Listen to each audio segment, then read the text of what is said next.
Bismillahirrahmanirrahim. Assalamualaikum warahmatullahi wabarakatuh. Nama saya Utari Permadi, saya dari kelas F semester 4. Di sini saya bersama kawan-kawan dari kelompok 8, Witri Dalimah, Yulia Nur Azizah, serta Vera Imaniar akan menjelaskan materi selanjutnya dari mata kuliah Administrasi Pendidikan mengenai evaluasi program pendidikan. Bismillahirrahmanirrahim. Di sini saya akan langsung menjelaskan pengertian dari evaluasi program pendidikan. Nah, sebelumnya kita harus mengetahui terlebih dahulu apa sih arti dari evaluasi itu sendiri. Evaluasi berasal dari kata bahasa Inggris evaluation yang berarti penilaian. Penilaian terhadap sesuatu. Nah, evaluasi ini dapat digunakan pada bidang yang lebih luas, termasuk bidang pendidikan. Nah, menurut Kalman and Thomas tahun 1980, evaluation is a process of helping to make things better than they are, of improving the situation. Jadi, evaluasi adalah suatu proses untuk memperbaiki atau membantu sesuatu yang menjadi lebih baik dari keadaan sebelumnya. Nah, menurut KBBI sendiri, evaluasi adalah suatu penilaian di mana penilaian itu ditujukan kepada orang yang lebih tinggi atau lebih tahu kepada orang yang lebih rendah, baik itu dari jabatan, strukturnya, atau orang yang lebih rendah keahliannya. Nah, dapat disimpulkan bahwa evaluasi adalah suatu proses atau langkah yang dilakukan untuk menentukan nilai suatu hal berdasarkan acuan tertentu untuk menentukan tujuan tertentu dan mengetahui apakah tujuan yang sebelumnya dirumuskan itu sudah tercapai atau belum. Nah, dengan adanya evaluasi ini diharapkan dapat melakukan sebuah perbaikan di masa mendatang. Nah, selanjutnya adalah pengertian dari program. Program diartikan sebagai rencana. Nah, menurut Ari Kunto, program adalah suatu kegiatan yang direncanakan dengan seksama. Nah, dapat disimpulkan bahwa program adalah suatu kegiatan yang sudah direncanakan, yang dicoba dilakukan dan melibatkan berbagai unit dengan tujuan mendatangkan pengaruh atau hasil. Nah, selanjutnya ada pengertian dari evaluasi program. Nah, evaluasi program apa sih? Yakni sebuah rangkaian kegiatan yang dilakukan dengan sengaja dan secara cermat untuk mengetahui tingkat keterlaksanaan atau keberhasilan suatu program dengan cara mengetahui efektivitas masing-masing komponennya. Nah, baik terhadap program yang sedang berjalan maupun program yang sebelumnya dilalui. Nah, evaluasi program pendidikan. Nah, apa sih pengertian dari itu? Nah, yakni sebuah kegiatan pengendalian penjaminan dan penetapan mutu pendidikan terhadap berbagai komponen pendidikan pada setiap jalur jenjang dan jenis pendidikan sebagai bentuk pertanggungjawaban penyelenggaraan pendidikan. Nah, sekian dari saya. Bismillahirrahmanirrahim. Saya Witri Dalimah. Di sini saya akan melanjutkan pembahasan yang telah dipaparkan oleh teman saya sebelumnya. Pasti teman-teman udah pada tahu kan apa sih yang dimaksud dengan evaluasi program pendidikan. Nah, selanjutnya saya akan memaparkan tentang kegunaan evaluasi, tujuan evaluasi, dan manfaat evaluasi. Oke, langsung saja yang pertama, kita harus ketahui apa sih kegunaan dari evaluasi itu. Nah, kegunaan evaluasi yang pertama adalah memberikan informasi yang valid tentang sejauh mana kinerja, kebijakan, program, dan kegiatan yang telah dapat tercapai. Nah, lalu yang kedua, memberikan sumbangan klarifikasi dan kritik terhadap nilai-nilai yang mendasari dalam pemilihan tujuan dan target. Lalu yang ketiga, melihat peluang adanya alternatif kebijakan, program, kegiatan yang lebih efektif dan efisien.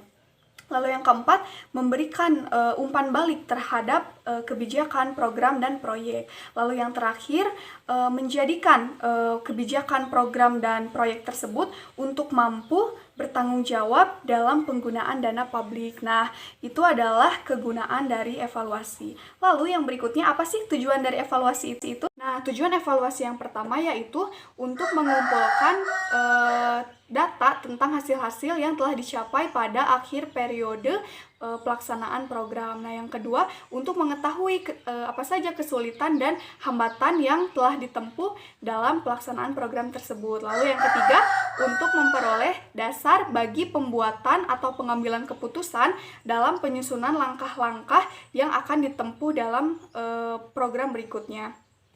Lalu yang terakhir, untuk menghindari gangguan atau hambatan serta menjamin efektivitas dan efisiensi dalam program berikutnya. Nah, yang terakhir adalah manfaat dari evaluasi. Nah, evaluasi ini bermanfaat yang pertama, bagi pelaksana program. Nah, evaluasi ini berguna untuk dasar penyusunan laporan sebagai kelengkapan pertanggungjawaban tugas. Lalu yang kedua, bagi lembaga atau badan yang membawahi pelaksanaan program. Nah, mempunyai data yang akurat sebagai bahan pengambilan keputusan khususnya untuk kepentingan supervisi. Dan yang terakhir, bagi evaluator luar dapat bertindak dengan objektif karena berpijak pada data yang dikumpulkan dengan cara-cara yang sesuai dengan aturan tertentu. Nah, mungkin sekian dari saya. Terima kasih. Assalamualaikum warahmatullahi wabarakatuh. Saya Vera Imaniar dari kelompok 8 akan menjelaskan tentang objek, aspek, dan dimensi evaluasi. Objek dan aspek evaluasi. Objek evaluasi disebut dengan sasaran evaluasi, yaitu segala sesuatu yang menjadi titik pusat pengamatan karena penilai menginginkan informasi tentang sesuatu tersebut. Objek evaluasi terbagi menjadi 3 aspek, yaitu aspek kognitif atau kemampuan, aspek psikomotor atau kepribadian, dan aspek afektif atau sikap. Yang pertama, aspek kognitif atau kemampuan. Kemampuan calon peserta didik yang akan mengikuti program pendidikan sebagai taruna Akademi Angkatan Laut tentu harus dibedakan dengan kemampuan calon peserta didik yang akan mengikuti program pendidikan pada sebuah perguruan tinggi agama Islam. Yang kedua, aspek psikomotor atau kepribadian. Kepribadian adalah sesuatu yang terdapat pada diri seseorang yang menampakkan bentuknya dari tingkah lakunya. Evaluasi yang dilakukan untuk mengetahui atau mengungkap kepribadian seseorang adalah dengan jalan menggunakan tes kepribadian. Dan yang ketiga, aspek afektif atau sikap.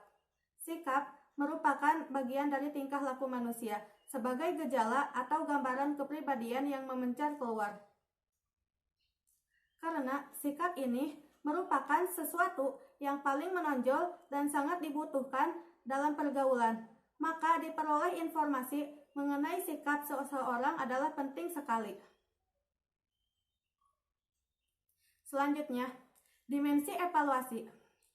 Menurut STEK 1967, Staf BIM 1959, Alkin 1969 dalam Suharsimi 2007, bahwa evaluasi ada 4 aspek, yaitu yang pertama konteks, yang kedua input, yang ketiga proses implementasi, dan yang keempat produk. Bismillahirrahmanirrahim. Saya Yulia Nur Aziza dari kelompok 8 akan menjelaskan tentang langkah-langkah proses evaluasi program. Langkah-langkah atau proses evaluasi program ini dibagi menjadi 3 tahap. Tahap yang pertama ada tahap persiapan, yang kedua ada tahap pelaksanaan, dan yang ketiga tahap monitoring atau pemantauan. Nah, selanjutnya tahap yang pertama ada tahap persiapan.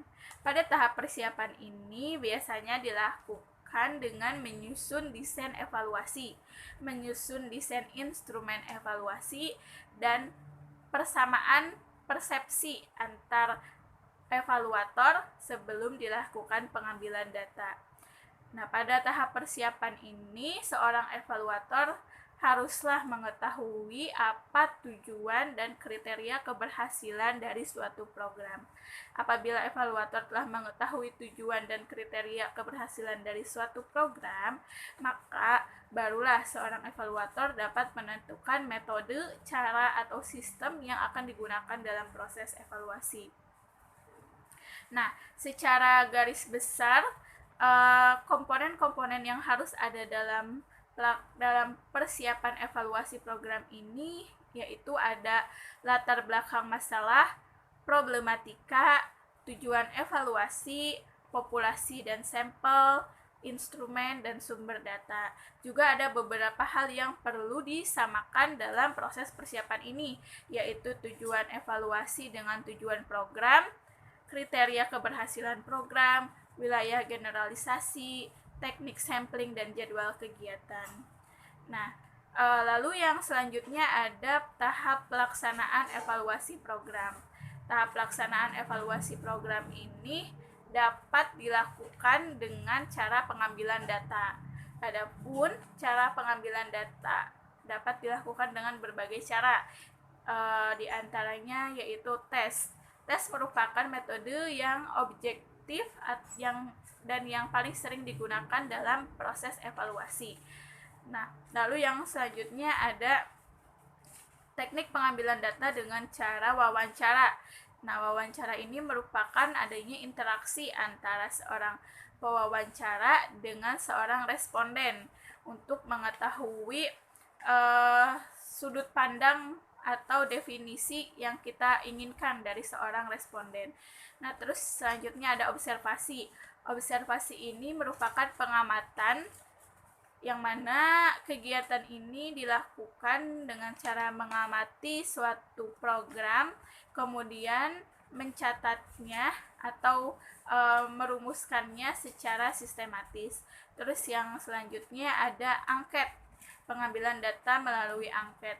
Nah, angket ini merupakan pengambilan data untuk menganalisis apakah suatu program pendidikan itu berjalan dengan baik atau tidak. Nah, selanjutnya ada dokumen atau artefak. Nah, pengambilan data menggunakan dokumen atau artefak ini biasanya dilakukan dengan mengambil dokumen-dokumen yang telah lama. Nah, terus selanjutnya tahap yang terakhir atau tahap yang ketiga ada proses monitoring atau pemantauan. Nah, proses monitoring atau pemantauan ini dilakukan untuk mengawasi apakah pelaksanaan program evaluasi berjalan sesuai dengan rencana atau tidak. Nah, juga untuk mengetahui apakah suatu pelaksanaan evaluasi ini berjalan berhasil atau tidak, menuju ke arah yang lebih baik atau malah sebaliknya. Nah, dalam proses pemantauan ini terdapat beberapa komponen, yaitu ada fungsi pemantauan. Fungsi pemantauan ini untuk mengetahui apakah pelaksanaan evaluasi berjalan sesuai dengan rencana atau tidak.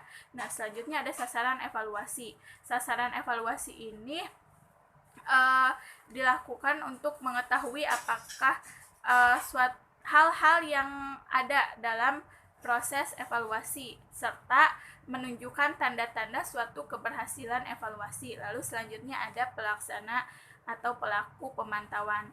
Nah, pelaku pemantauan ini dilakukan oleh seorang evaluator serta orang yang melaksanakan dan membuat program tersebut.